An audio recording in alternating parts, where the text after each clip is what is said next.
একটি বাউন্ডারি করতে কত খরচ হয়।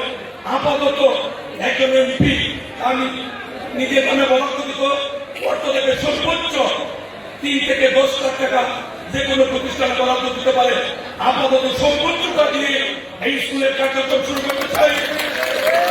বাউন্ডারির জন্য 10 লক্ষ টাকা আমরা আপনাদেরকে দেব। আপনারা দুর্যোগ বুঝলেন এবং বাউন্ডারি সৃষ্টি করেন। আমরা চেষ্টা করব স্কুলের অবকাঠামো উন্নয়ন, স্কুলের শিক্ষার মান বৃদ্ধি। শুধু একটু অনুরোধ থাকবে জেলা প্রশাসক হবিগঞ্জ, আপনাকে আমি বিনয়ের সাথে অনুরোধ করবো, আমি যতটুকু জানি মুশফিক বলেছে এই স্কুলের কলেজের ফান্ড এক সময় কোটি টাকা ছিল, পরবর্তীতে এই টাকা লুটে পুঁতে কারা খেয়েছে সরকারের তরফ থেকে। আমি মনে করি যারা দায়িত্বপ্রাপ্ত আছেন এটা খুঁজে বের করবেন। যদি এখানে কোনো ধরনের অনিয়ম হয়ে থাকে তাদের বিরুদ্ধে আইনানুগ ব্যবস্থা নেওয়াটাই বাঞ্ছনীয়। আমি এও দেখেছি হেডমাস্টার সাহেবের জন্য নির্ধারিত বাসা ছিল, সেটাও রাজনৈতিক কারণে এই স্কুলের নাম ধরে কিছু মানুষ সেই বাসাটি বেদখল হয়েছিল। আজকে মামলাজনিত কারণে হেডমাস্টার সাহেব এই বাসাটাকে এখনো বুঝে পাননি। আইন তার নিজস্ব গতিতে চলবে। বর্তমান গণতান্ত্রিক সরকারের মাননীয় প্রধানমন্ত্রী আমাদের প্রিয় নেতা শ্রদ্ধেয় তারেক রহমান সাহেব বলেছেন আইনের শাসন প্রতিষ্ঠা করাই হবে বর্তমান সরকারের প্রধান দায়িত্ব।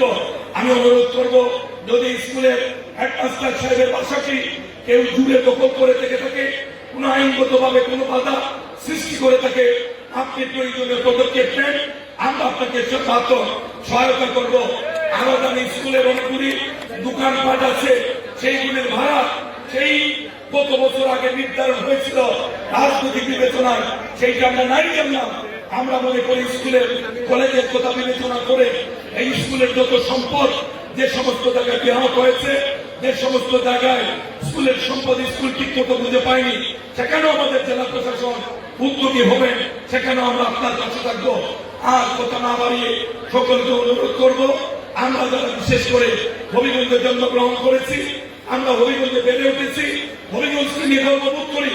এই স্কুলের প্রাক্তন অনেক ছাত্র পৃথিবীর বিভিন্ন দেশ থেকে অত্যন্ত কষ্ট স্বীকার করে অর্থ ব্যয় করে স্কুলে এসেছেন।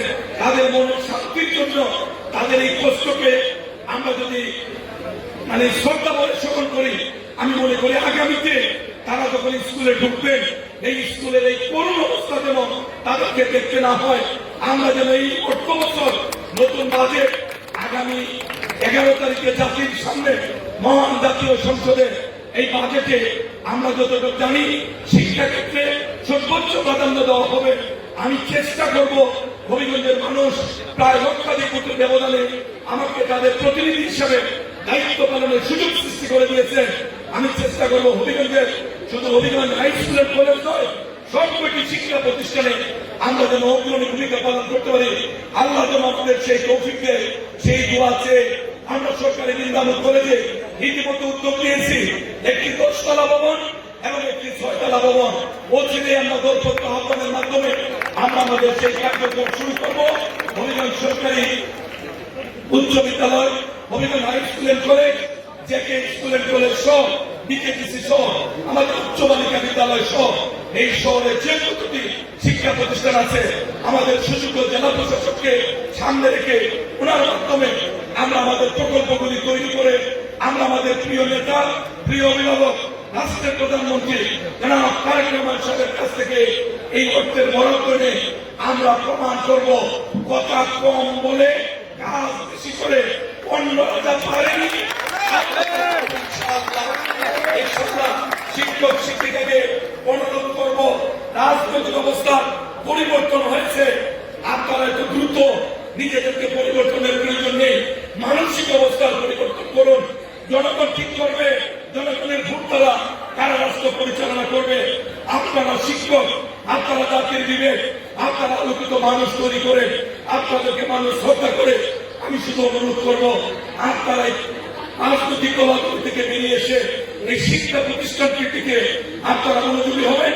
ছাত্র ছাত্রীদেরকে নিজের সন্তানের স্নেহ, নিজের পরিবারের সদস্য মনে করে তাদেরকে রাষ্ট্রের উপযুক্ত নাগরিক হিসেবে তৈরি করুন। আমরা আপনাদেরকে শ্রদ্ধার আসনে বসিয়েছি। আমরা আপনাদেরকে শ্রদ্ধা করবো। শুধু অনুরোধ দেখলাম আপনাদেরকে রাজনৈতিক অঙ্গনে কোন দলের পক্ষে মিছিল মিটিংকে আমরা আপনাদেরকে দেখতে চাই না। আমরা চাই আপনারা মানুষরা কারিগর হিসাবে এই প্রতিষ্ঠানটির জন্য আপনারা সরকার থাকবেন এই আশাবাদ ব্যক্ত করে আজকে এই শতবর্ষ